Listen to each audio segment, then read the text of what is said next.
Hey guys, Darren here. Welcome to Mayhem Country Living. I'll show you what we are doing there. Is the Fuhong Grui solar street light.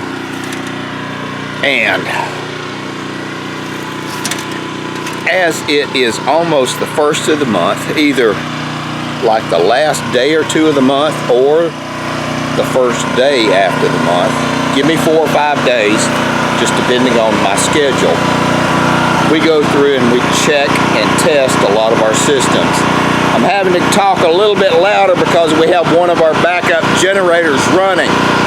That is one of the things that we do monthly on the property, on the homestead. Now, this is about a 3,000-3,500 surge gasoline generator. Had it for 100 years. Chinese clone, and it works wonderfully.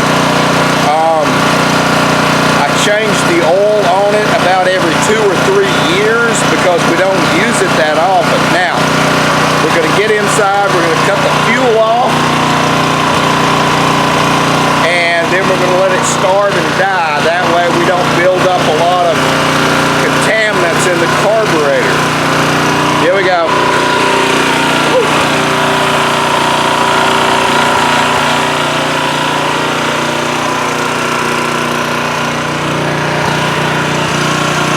Okay guys, a little bit loud, but you can see we keep 60 or so gallons of fresh gasoline that we cycle through. The gasoline has been treated, although I don't know the value of it. Propane tank, various pieces and parts. Wow, that thing's loud. And it's quiet. That's actually only 70 decibels, but it's still pretty dang loud. You can take that one and put it into a piggyback it on a state park or something like that. Now, out here in the boonies where we live, I would either put it in an enclosure like BC is doing, BC trucks, BC blades, or I would bury it and then do the exhaust out the side. So we're going to let this guy starve and die. Then we're going to flip around and do the other generators that we have just to cycle everything through. Now, again, this is the first of the month, regardless of whether or not we have a hurricane. You can hear that generator beginning to starve. You hear? It'll die in about 10 seconds. There you go, can't beat it. Now that we can talk. Since this is the first of the month and we do this once a month, what you can also do, and what we also do, we check our smoke detectors as well as our CO2 detectors. All the batteries in these guys, make sure that they can scream and alarm whenever we need to use them. That's pretty critical. All of my friends, and of course I do the unsexy side of preparedness. If you have 10 ARs, why don't you have a lot of fire extinguishers? I mean, it just doesn't make sense to me. If you have, okay, let's not even say ARs. If you have 10 guns, you better have 4 fire extinguishers throughout your home. Upstairs, downstairs, kitchen, dryer, master bedroom, whatever. I mean, come on guys. They're not $30 a piece. Talking about tactical. It is imperative that you have some sort of fire suppression systems set in place for your homestead. Cabal, group, mag, whatever it is you want to call it. We got this guy He's cranked up. He's run for 10 minutes. We plugged something in to make sure he is generating. So we have a source that is actually generating, and then we are going to crank up the other one. More to come.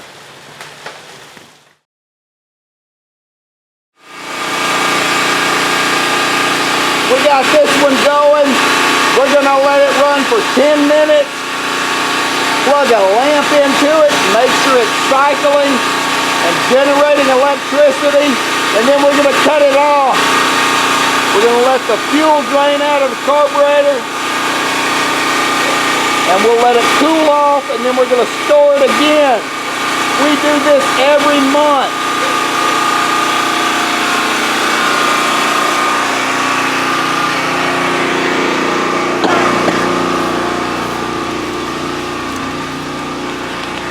Okay guys, now we're back.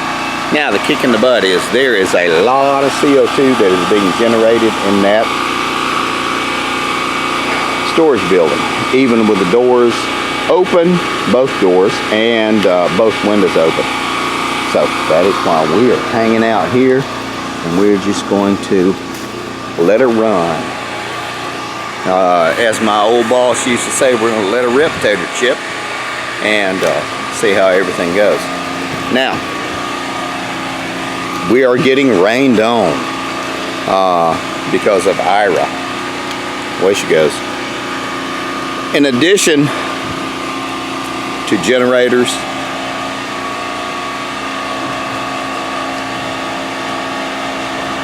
and checking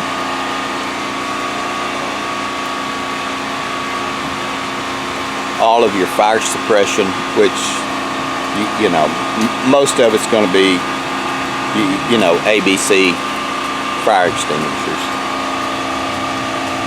You really want to check your CO2 sensors upstairs, downstairs, as well as your smoke detectors upstairs, downstairs. It is really imperative. And I go through all this and I say all this, and everybody just, you know, acts like I'm an idiot or crazy. If you have 10 guns and you don't have a fire extinguisher, you're an idiot. Well, it is, in my opinion. Because odds are you're going to have a fire more than you're going to have a firefight. Well, it is. So that's what we're doing. You might also want to check, you know, whatever backup batteries you have. Once a month, it's good to open up your safe and check all of the batteries in your gun lights. Check them. Once a year, I would say pull them out, throw them away, completely replace them. This is what we do. I mean, this is just the stuff that we do to mitigate risk.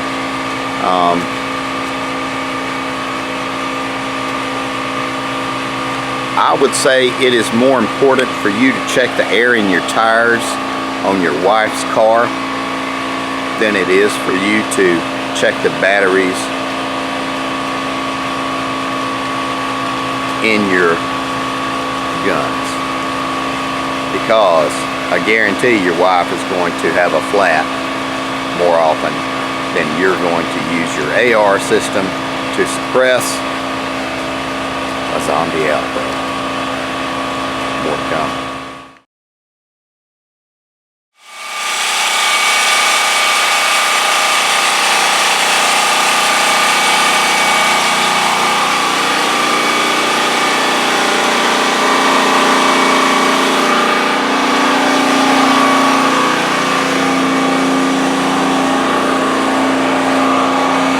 There we go.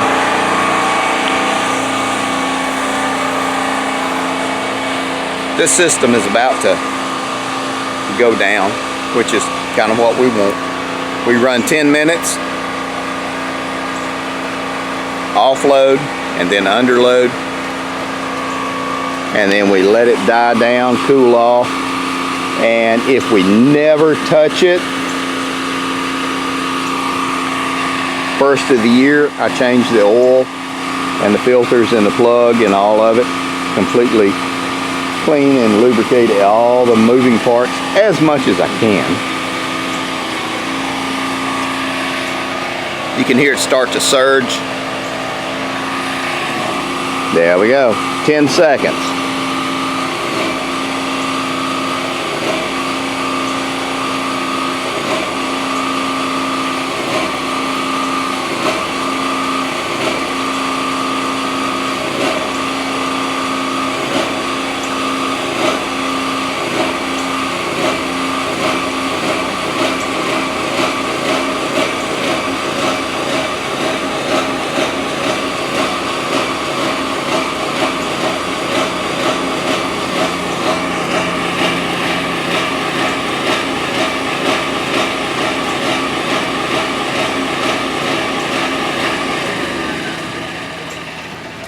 I was off 32 seconds. Away she goes. This is the unsexy, regular stuff that we do to take care of all of our people and to make sure that all of the systems that we have in place are indeed functional and working. It's really good to have this set up automated if you can. If you can't afford it, I'm just not going to do it at this point because I'm home a lot and I think I can do it pretty regularly. But once a month, this is what we do. Smoke detectors, you know, fire alarms, fire extinguishers, that kind of stuff. It's just what we do. And make sure if someone has moved your first aid kit, your IFAC, you know, make sure it's replaced. It is in stock. And this is just, again, the unsexy stuff that nobody is going to really tell you about because it don't sell. I worry about you guys though. Take care of your people.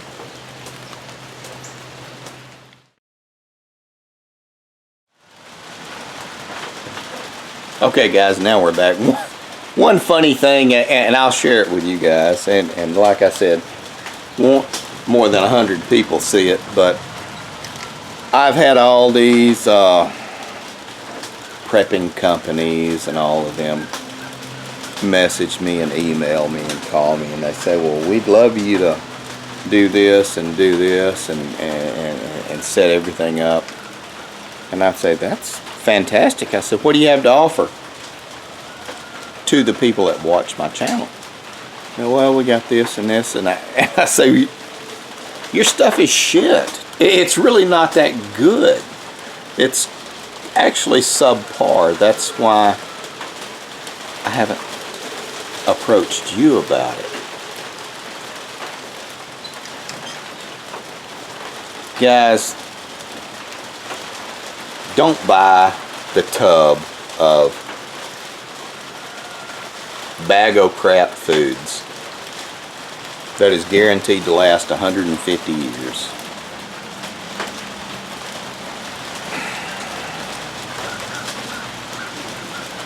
Just don't. Call me on my phone, email me, and I can set you up and tell you how to do it for about $30 a bucket.